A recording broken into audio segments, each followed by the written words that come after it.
Oh, did not mean to do that.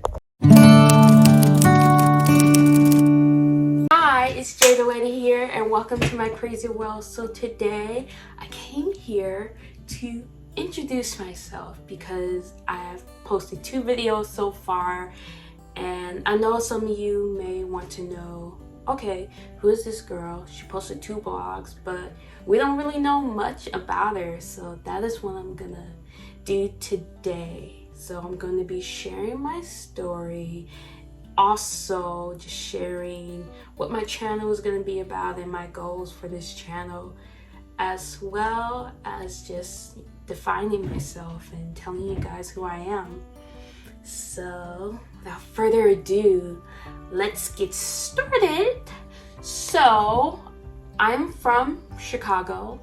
And I always say that I'm from Chicago because I've been here pretty much most of my life. So I was originally born in Norfolk, Virginia. At the moment, I'm 24 years old. I was born in Norfolk, Virginia.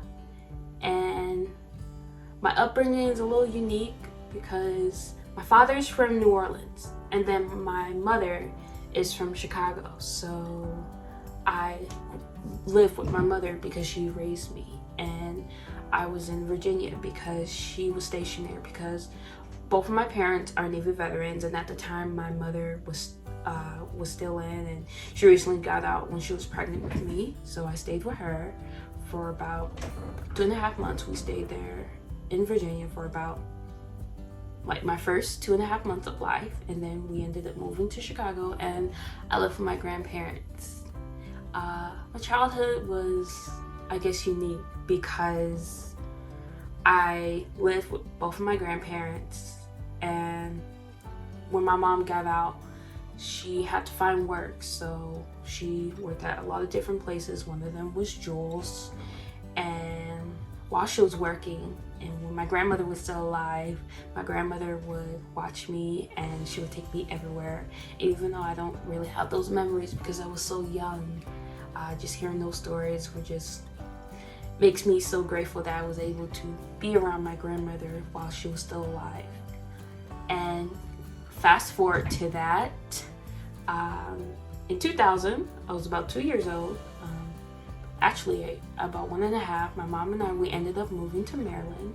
And we stayed there for about 3 weeks, and then after leaving Silver Springs, Maryland, and this is really important because all of it connects together.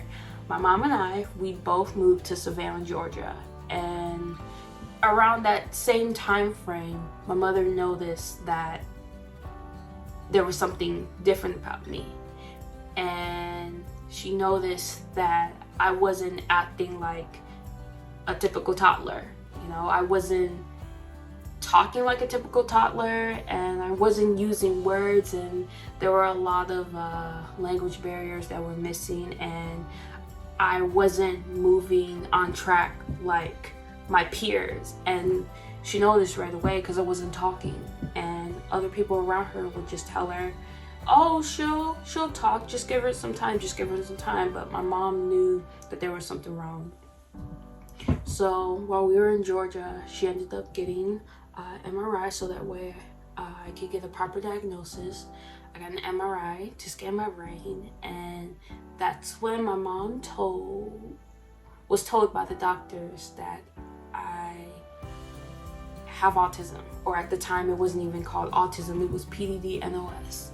And once I found out that I got the diagnosis, she called my grandmother right away, and once my grandmother found the news, she told my mom for us to come home.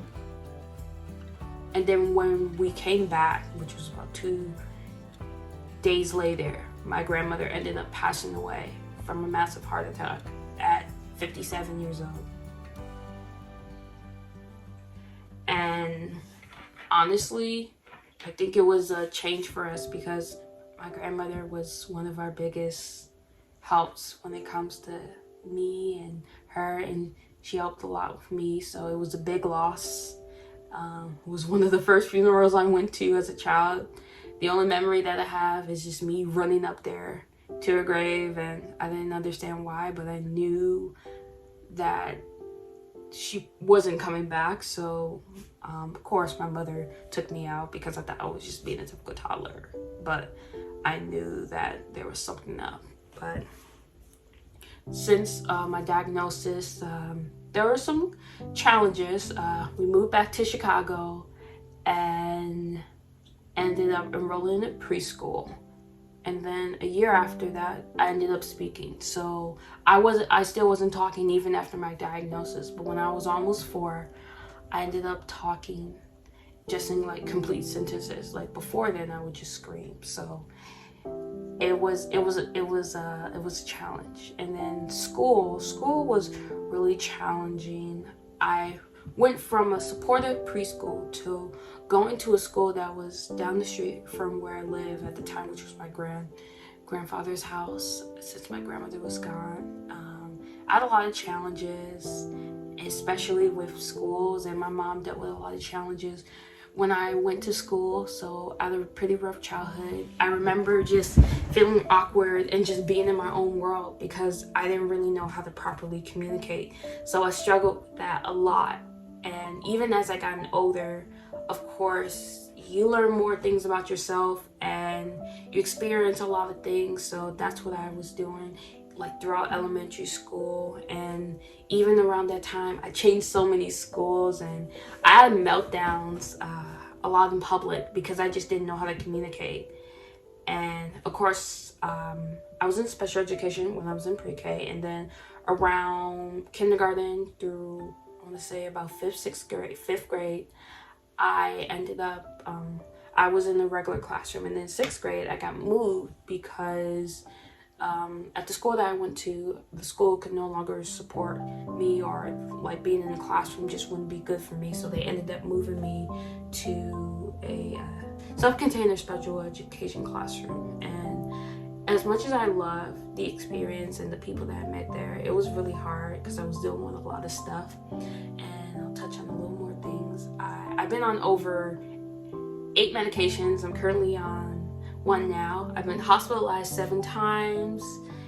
I have dealt with a lot of depression and anxiety also during my teens and my adulthood. Since I'm 24 now, I still deal with it, but it was a lot. But I'm glad to be here now. But my life changed when I started working with Best Buddies. So I joined Best Buddies in 2018 with just hopes of getting a job. And I got into the jobs program after a couple of setbacks, which of course, when it comes to setbacks, they're really hard because you think that once you get set back, there's no coming back to it. So I didn't get in the first time because they had some staff changes, but I got in a year after. And that happened right after I graduated high school in 2016, tried college, didn't work out. So my mom and I decided to do a jobs program. And I did one, which was Goodwill, but it didn't work out for me because it didn't have the support that I needed. So it didn't work out. So I spent pretty much my entire year still unemployed. And then I joined Best Buddies just with the hopes of getting a job. But then in May of that same year, I was told that they have an ambassadors program and they also had a leadership conference. So I was invited to go and I said, yeah, I would love to go. So I started the jobs program, and then within that same month, Mod Pizza was starting a new partnership with Best Buddies. And I've been there once before and I loved the energy there and the food. So my job coach asked me if I wanted to apply, and I said yeah. So I ended up applying, and then about a month later I got an interview, and then I ended up being hired. And it was by far one of the best and favorite experiences of my life. And then going to the leadership conference in Indiana was amazing, and I was able to meet the founder, Anthony Kennedy Shriver. I just took a selfie with him because he was just right there while I was walking and going to my workshops. I was just walking, and I asked, if I could take a picture. And I know he was doing something, but he was gracious enough to take a photo with me. And then at the time, I was still in the jobs program, so I was in the jobs track for leadership conference. I just took out one of my cards and I gave him my card, and he read my card that said MOD Pizza without knowing what would happen. But then I ended up doing my first speech training in downtown through JBL, and I had a speech coach that worked for JBL. Her name was Emily. She was amazing. And then once I wrote that speech, I ended up doing the speech. She filmed it, and people were really shocked. And I was also invited to do an employer disability employee month. So that was really one of my first events. And then my first huge event was in 2019 when I got the opportunity to speak at my job's, at the time Mod Pizza's, annual staff conference in Seattle. And not only I was able to share my experience working for Mod, I was able to do my first speech. And of course, a little months after that, Anthony Kennedy's driver ended up being a huge supporter of Mod Pizza, and he loves Mod Pizza, so it was great. And I felt like, that was all divine timing, manifestation, God, all of that. So I felt blessed. And then later on through that year, of course, that year I turned 21. It was just a great year, but my grandfather ended up passing away. So I dealt with a lot that year, but I was so busy that I didn't really think about my grandfather's death as much. But later on that year, I ended up becoming a state ambassador for Best Buddies Illinois.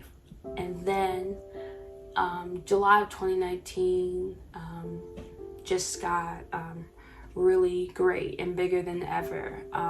So in April of that year, I did my first pageant without no expectations of winning, just wanted to express myself because I learned about it from a Best Buddies event. So I decided to enter and ended up entering, did a poem that I wrote, and then ended up winning and going to nationals. And in July, around that same year, I went to my first leadership conference again, and I ended up getting Employee of the Year award, which was amazing because I didn't expect it.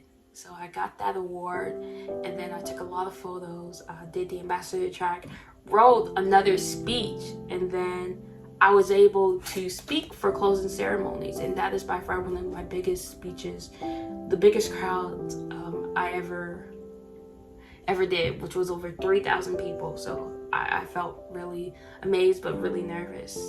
And then I ended up doing nationals and for Miss Amazing, and I ended up winning in my category, in my age group, which was shocking.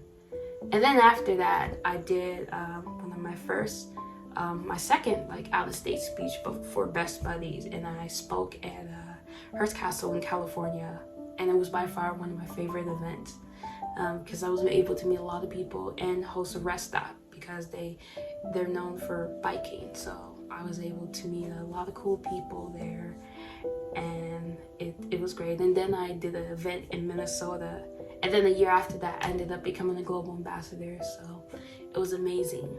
But even through all of those accomplishments, and even with the pandemic, slowing things down, and my expectations, went down, I'm still grateful for just the experience itself. And even with doing these videos, I just want you guys to just learn a little bit more about me and then get a glimpse inside my world. Because when I say welcome to my crazy world, you're getting a glimpse of my reality and getting to know what I do on a day-to-day basis. And this is just a glimpse of it, but you're able to get into my world and learn more about me. And honestly, I'm just blessed to be able to have a platform.